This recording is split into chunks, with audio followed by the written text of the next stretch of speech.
Londres est une ville où l'on ne s'ennuie jamais. Même lorsque les journées sont pluvieuses et que le soleil semble jouer à cache-cache, pas d'inquiétude, vous aurez toujours de quoi vous occuper en visitant l'un des nombreux musées gratuits de la capitale britannique. Rien de mieux pour vous tenir bien au chaud et au sec, tout en améliorant votre culture générale. La variété des musées et des galeries de la ville n'a pas de limite, des grandes institutions classiques aux musées plus étranges, en passant par les collections spécialisées dans la médecine ou les jouets, il y en a pour tous les goûts. Situé dans l'un des plus beaux bâtiments de Londres, le Natural History Museum est l'un des musées les plus populaires de la capitale auprès des Londoniens et des visiteurs.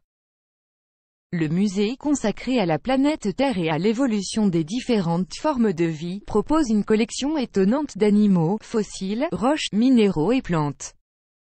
Dès votre arrivée, le hall central ne vous laissera pas indifférent avec son architecture époustouflante et son immense squelette de baleine bleue suspendu au plafond. Pendant votre visite, n'oubliez pas de vous arrêter dans la galerie des dinosaures, qui vous transportera tout droit dans un film de Jurassic Park et où vous pourrez prendre une photo avec le spectaculaire Tyrannosaurus Rex, la star du musée. Le British Museum est l'un des plus visités de la capitale britannique. Il contient une vaste collection d'œuvres d'art du monde entier qui couvre l'histoire humaine de ses débuts jusqu'à nos jours. Le musée compte ainsi plus de 70 galeries divisées par continent: Afrique, Amérique, Égypte ancienne, Grèce et Rome antique, Asie, Europe et Moyen-Orient. Situé sur les berges de la Tamise, dans une ancienne centrale électrique désaffectée, la Tate moderne est l'un des musées d'art contemporain les plus importants au monde. Tous les mouvements artistiques modernes y sont représentés. Explorez ces 88 galeries et 7 étages et découvrez différents types d'œuvres telles que des peintures, dessins, sculptures, photographies, vidéos et spectacles. Lors de votre visite, admirez les chefs d'œuvre des artistes les plus prestigieux de notre époque comme Dali, Picasso, Matisse, Rothko, Warhol et bien plus encore. Nous vous recommandons de jeter un œil à l'œuvre « Fontaine » de l'artiste Marcel Duchamp qui, quel que soit votre avis, ne vous laissera pas indifférent.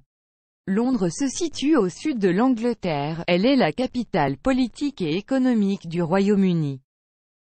Le centre-ville se trouve à 60 km de l'embouchure de la Tamise, le fleuve qui parcourt la ville.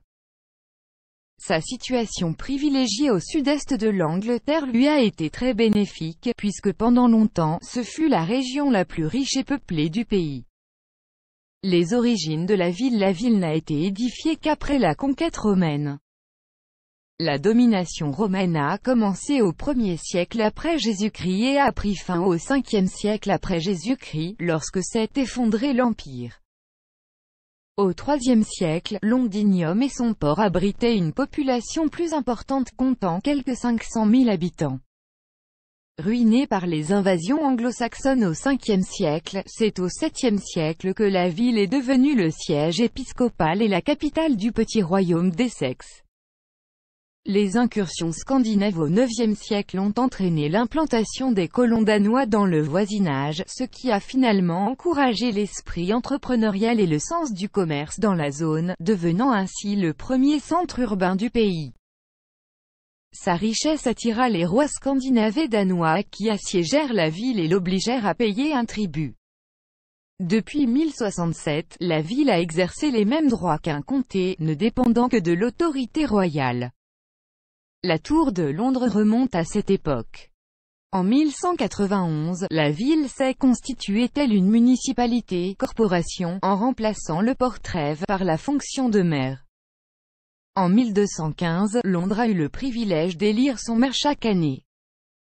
Pendant longtemps, l'Angleterre n'a pas possédé de capitale fixe. À partir du XIIIe siècle, Westminster, ville proche de Londres, est devenu l'un des principaux sièges du gouvernement. L'essor du commerce européen a également fortement aidé Londres à être propulsée au rang de capitale du royaume. Une ville en expansion au cours du XIVe siècle, le port de Londres s'est transformé en un centre de distribution de marchandises. Cette activité a été renforcée au XVe siècle par une puissante industrie textile. Du XVIe siècle jusqu'au milieu du XVIIIe, Londres a bénéficié de la centralisation politique et de l'expansion du commerce maritime développé par les Tudors, et maintenu par la suite par les Stuarts. Durant le règne d'Henri VIII, la ville comptait plus de 100 000 habitants.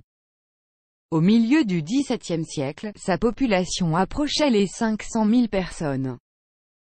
En 1665, les grands projets d'urbanisme commençaient à voir le jour. Toutefois, la moitié de la ville étant encerclée par les anciens remparts, la population n'a pas pu survivre à la propagation d'une grave épidémie de peste, qui a entraîné la mort de 70 000 personnes.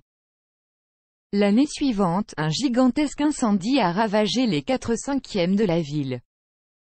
À la suite de cela, la zone qui correspond aujourd'hui à la City a été reconstruite. Parmi les acteurs importants de ces travaux, on citera l'architecte Wren qui a participé à l'embellissement du Nouveau Londres. À partir de ce moment, la ville est devenue le centre de la vie sociale anglaise, avec ses palais, salons, théâtres, sociétés culturelles, Royal Society, 1662, et musée britannique, 1753. L'expansion de Londres a été favorisée par la fondation de la Banque d'Angleterre, en 1694. La majeure partie du Londres actuel remonte à l'époque victorienne. Jusqu'au XIXe siècle, la taille de la capitale était réduite aux limites dessinées par la ville romaine d'origine, en incluant également Westminster et Mayfair, qui étaient alors entourés par des champs. L'industrialisation a attiré un nombre croissant de personnes qui se sont installées sur ces espaces verts. Cette expansion rapide a engendré de graves problèmes tels que l'épidémie de choléra en 1832, ou encore la « grande puanteur » en 1958, causée par les odeurs insoutenables des écoulements d'eaux usées de la Tamise, ce qui obligea à suspendre quelques-unes des sessions parlementaires. Dès 1750, la population est passée de 700 000 habitants à plus de 4 500 000 personnes en 1901, 6 600 000 en incluant les banlieues. À la fin du XIXe siècle, Londres est devenue la capitale des finances et du commerce international. Les besoins administratifs d'un centre accueillant une telle activité commerciale ont favorisé la création, en 1888, d'une nouvelle unité territoriale autonome, le comté de Londres, gouverné par le London County Council. Ce comté a été divisé en 29 unités électorales, la ville et ses 28 bourgs, mais l'expansion progressive des zones a rapidement repoussé les limites du comté, pour former une banlieue de plus en plus étendue. À la fin de la Première Guerre mondiale, la population de la capitale a commencé à diminuer pour passer sous les 3 500 000 personnes jusqu'en 1950. En contrepartie, la banlieue n'a cessé de s'étendre. En 1963, l'agglomération londonienne a été divisée de nouveau, pour intégrer le centre historique et les 32 bourgs de la ville. Brexit. L'événement le plus important dans l'histoire récente de Londres est la sortie du Royaume-Uni de l'Union européenne. Bien que le vote pour quitter l'UE ait eu lieu en 2016, le processus a pris du temps et s'est finalement achevé récemment.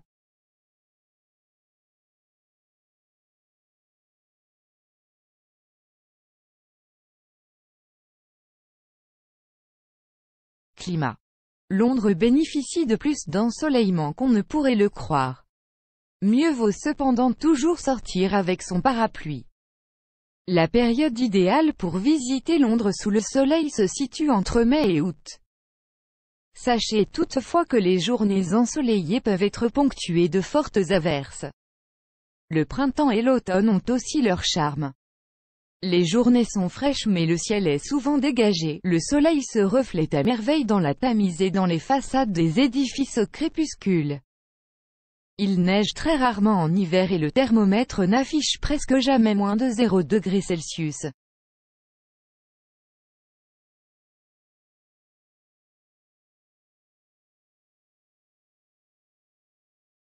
Londres compte de nombreux sites touristiques, mondialement visités.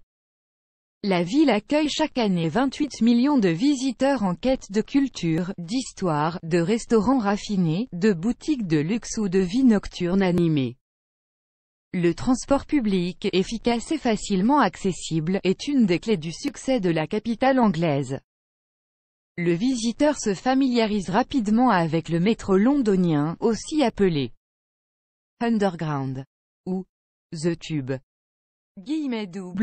Les traditionnels bus rouges permettent de visiter Londres sous un angle différent. Enfin, il serait dommage de séjourner Londres sans monter à bord d'un taxi noir. Ces élégants taxis sont conduits par des chauffeurs qui connaissent tous les raccourcis et les rues à prendre pour éviter les embouteillages. Ces chauffeurs sont aujourd'hui encore très appréciés et respectés dans la société londonienne.